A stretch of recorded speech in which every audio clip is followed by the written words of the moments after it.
Yang kedua, BPPGSI mencatatkan SEA Games mendapatkan 6 emas, 6 perak, 2 perunggu. Tidak apresiasi untuk para medali emas pengangkatan menjadi pegawai negeri sipil di zaman yang di media. Kemarin di Sleman, Pak Tri, kalau ada 3 periode, kita bikin 3 periode selalu. Setuju nggak? Teman-teman dulu.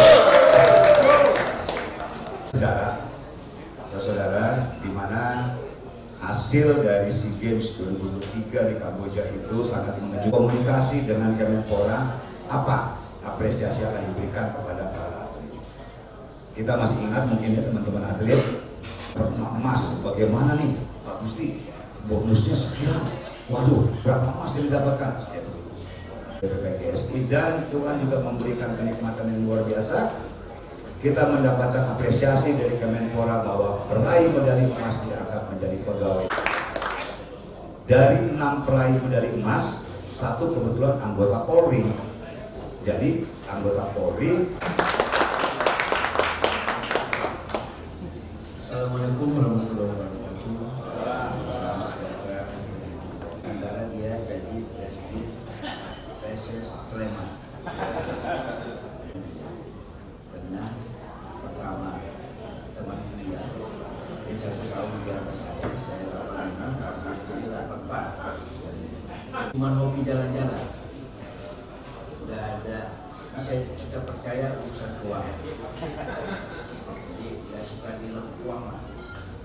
Biasanya orang di organisasi kan suka uang urusan paling krusial. Tapi sepanjang saya kenal dia ini dari tahun 85, masalahnya dia sesuai pegangan. Saya bagaimana nggak kaget, saya di WA Mbak Puan, balihonya bertebaran di Bogor, dia caleg di PSI.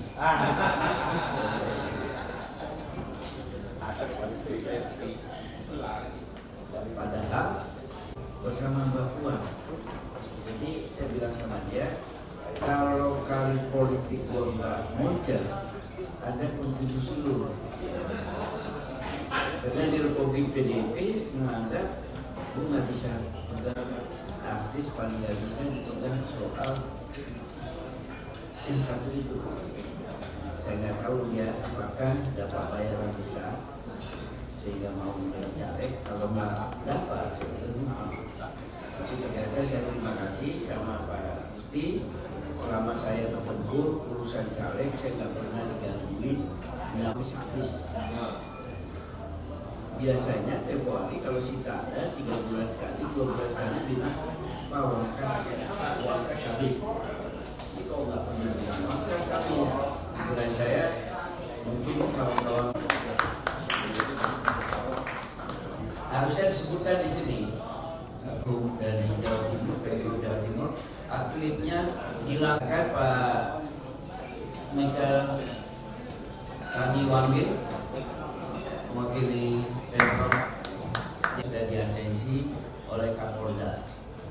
Kapolri juga memberi atlet-atlet berprestasi di tingkat nasional, tingkat internasional. Saya mengucapkan selamat pada ya sudah bagus terus atlet-atlet tadi.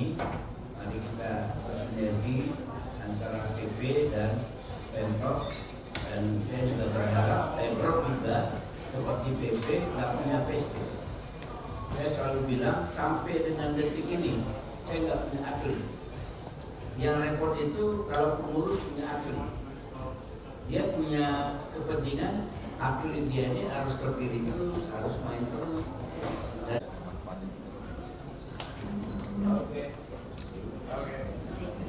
Oke Pak.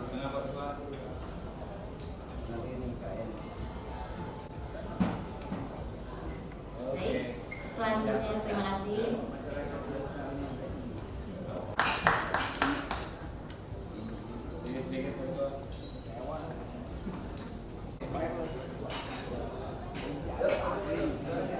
Lihat tengah ketua.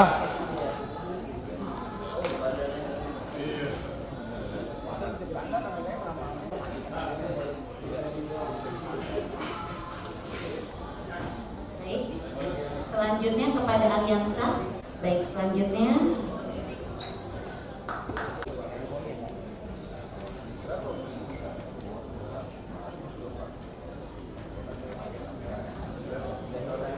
baik, selanjutnya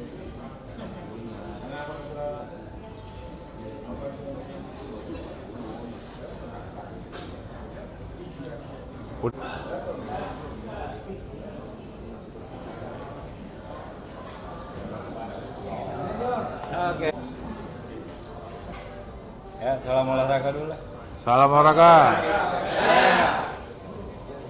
Pimpin dulu kan. Oke. Depannya langsung.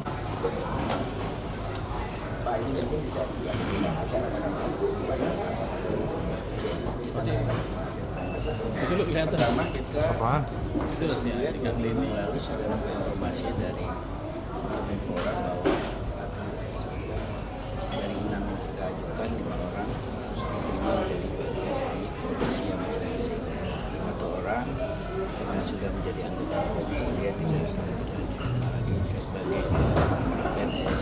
Yang kedua ini bagian dari komitmen pemerintah terhadap atlet yang berprestasi apalagi yang memberikan kesempatan menjadi PNS ini adalah yang mendapat medali emas di SEA Games laki-laki dan berbicara di tingkat internasional khususnya di tingkat ASEAN. Yang kedua, semoga pemberian ini memberikan mereka semangat ya untuk lebih berlatih, untuk menjadi lebih semangat, tarik, yakin, negara memperhatikan juga masalah mereka. Karena harapan kita jadi PNS mereka sudah lebih tenang hidupnya, punya penghasilan, apalagi kita tahu atlet ini kan ada batas waktunya ya 30-32 udah sulit untuk berprestasi, sehingga kalau mereka PNS ya mereka bisa menikmati sampai akhir masa hidupnya, bahkan anak-anaknya setelah dia meninggal juga bisa memanfaatkan. Jadi tetap berdoa, dan saya pikir ketiga karena yang memberikan ini adalah dan mereka atlet-atlet bulat, ya mereka juga harus berjuang membantu bagaimana kemajuan bulat itu sendiri. Apakah pada saat mereka masih aktif sekarang ini atau mereka selalu aktif di daerahnya masing-masing membantu, karena dia sudah mendapatkan sesuatu yang untuk masa depannya, terutama atlet-atlet yang laki-laki ya masa depan keluarganya. Kalau atlet perempuan kan masih ada harapan suaminya kelak, tapi kalau atlet laki-laki kan itu meyakinkan dia kepada keluarga tidak salah. Jadi ikut juga membantu bagaimana kemajuan atlet ini. Dan keempat, mereka setelah jadi PNS harus bisa juga membagi waktu. Ya, tentu kewajiban mereka sebagai PNS ada. Ya, apapun yang ditugaskan di kabupaten atau provinsi masing-masing nanti dia laksanakan, tapi dia jangan lupa tanggung jawabnya sebagai atlet juga. Jangan sampai sudah PNS menurun prestasinya, dan itu bisa kita lihat nanti 5 orang yang mendapatkan ini bagaimana prestasinya di PON nanti. Ini ujian pertama bagi mereka. Kalau mereka terlena sudah merasa di zona nyaman, ya mereka tidak akan giat lagi berlatih. Itu yang kita harapkan dari mereka ya, bisa supaya mereka tetap semangat. Dan contoh ini mudah-mudahan orang nggak ragu-ragu lagi, orang tua juga tidak ragu-ragu lagi melepas atletnya jadi melepas anaknya untuk menjadi atlet. Dan kita harapkan pemerintahan akan datang juga Presiden Prabowo sudah sama pikirannya, bahkan kalau bisa lebih baik lagi perhatian terhadap atlet. Mungkin Pak, target ke depannya sendiri, yang target jangka pendek yang dibidik oleh PBB sendiri untuk para atletnya apa sih? Ya nomor 1 sukses penyelenggaraan PON Medan Aceh. Kedua, kalau kita berharap dari PON itu kita bisa sama seperti yang saya sampaikan tadi, bisa menemukan juga calon-calon atlet pengganti mereka. Karena ini banyak yang udah di atas 25 tahun, ya tentu batas mereka paling 1-2 kali lagi. Kita harapkan ada yang itu di bawah 25 tahun, bahkan kalau ada di bawah 20 tahun. Kita lihat cabur lain bagaimana membina atlet itu sesuai dengan usia kan. Maka ada usia U16, U18, U21. Kita juga harapkan seperti itu.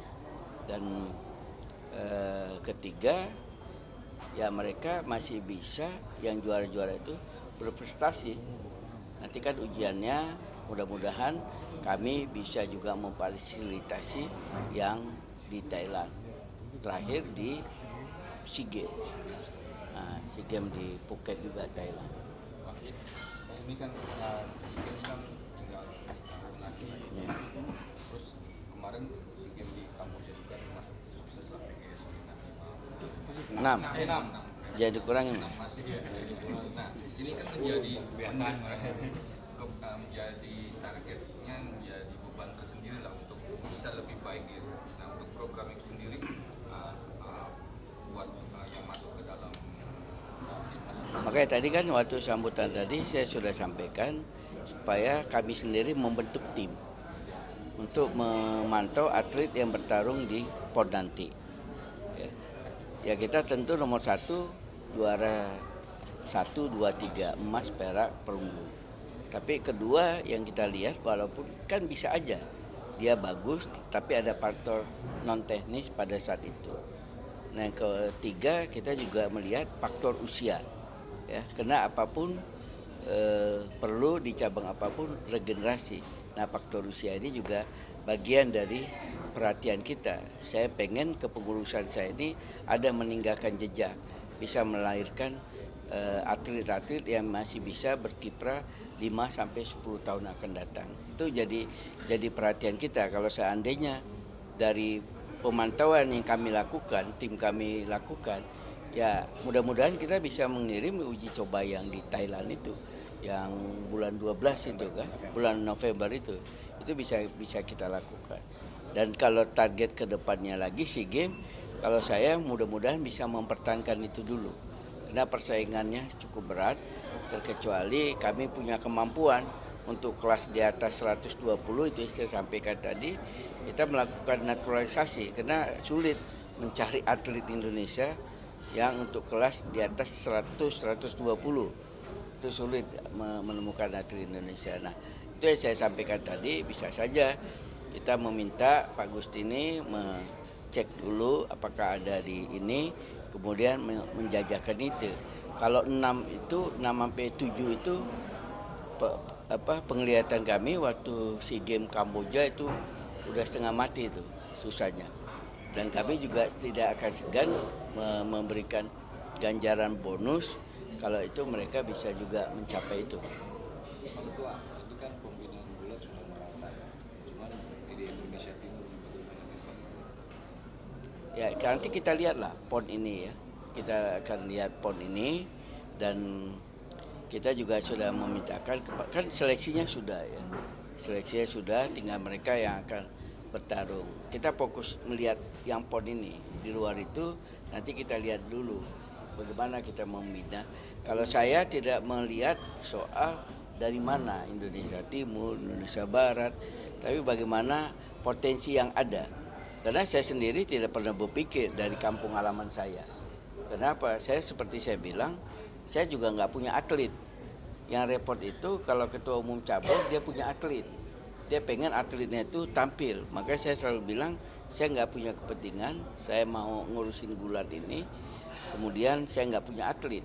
Jadi saya nggak lihat soal Indonesia Timur, soal Indonesia Barat, tapi yang jelas di mana ada potensi, di situ yang kita kembangkan. Fokus kita ada regenerasi 5 tahun sampai 10 tahun ke depan ini. Itu yang harus menjadi fokus kita supaya kita bisa berbicara juga di tingkat ASEAN. Kemarin kan kita nggak berkutik di tingkat Asian Games ya.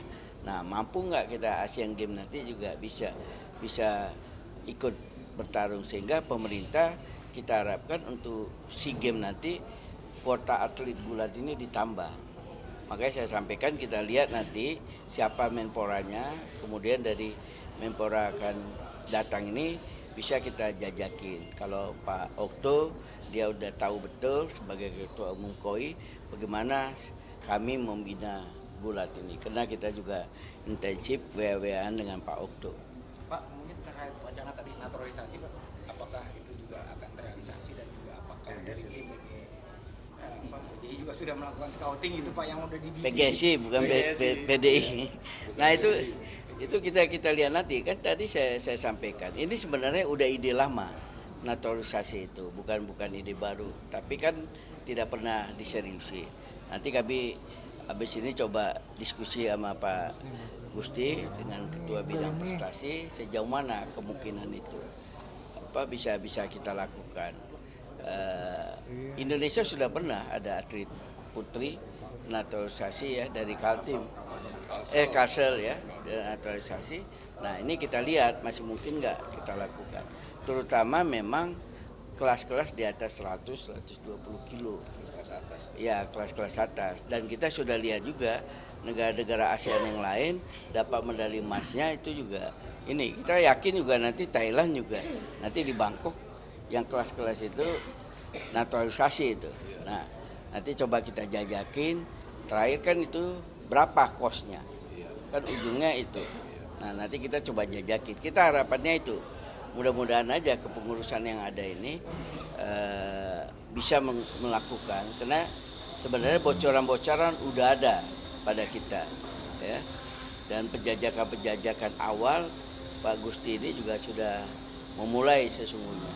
Tapi karena fokus kita tidak terlalu ke sana, sebenarnya waktu Kamboja itu kita lebih ini. Kalau Vietnam belum terlalu ya. Pas Kamboja kita lihat, waduh, memang nggak ada orang Asia di kelas 100-120 itu.